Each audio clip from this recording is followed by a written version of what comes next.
Project 2025 calls for the repealing of the $35 per month cap on insulin costs for seniors on Medicare, as well as ending the Medicare's $2,000 per year cap on out-of-pocket drug costs, which begins in 2025, and the federal government's ability to negotiate drug prices. That's big.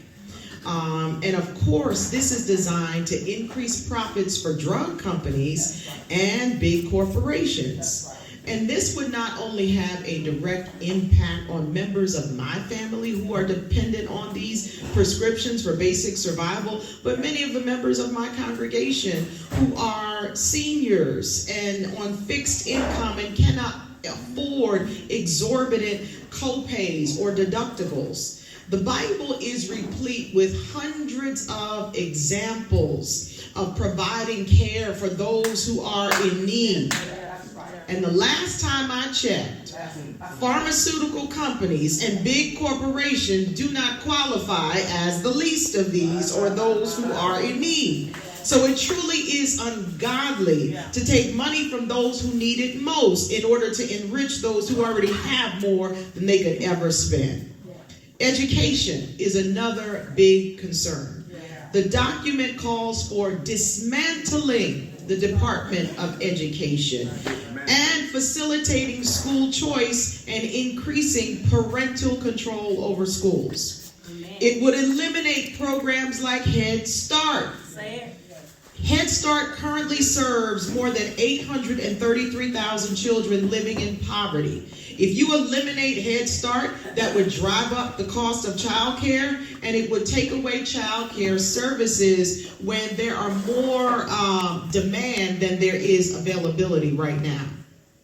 Now let me take a moment to talk about Bibles and commandments. Because we've seen in the state of Louisiana, there was a law passed that would take effect in 2025 to have the 10 Commandments displayed in all public schools. Likewise, in the state of Oklahoma, the state superintendent has mandated that all public schools should have not just Bibles, but a certain Bible, which is overpriced, tremendously overpriced, $60 for this Bible that was endorsed by a particular candidate whose name I shall not mention.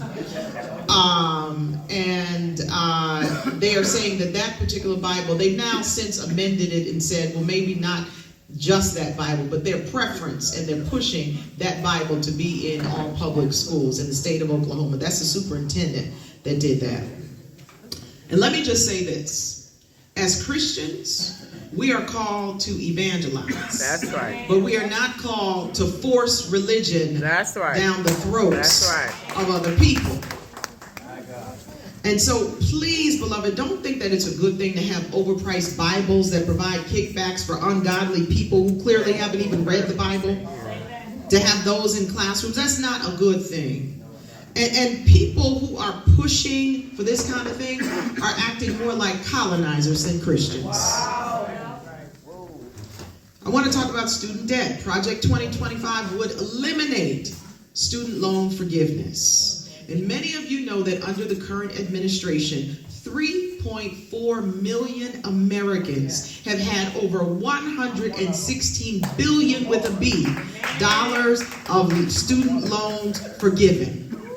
So this not only impacts several members of my congregation, but even members of my family, hallelujah, who have had their student loans forgiven.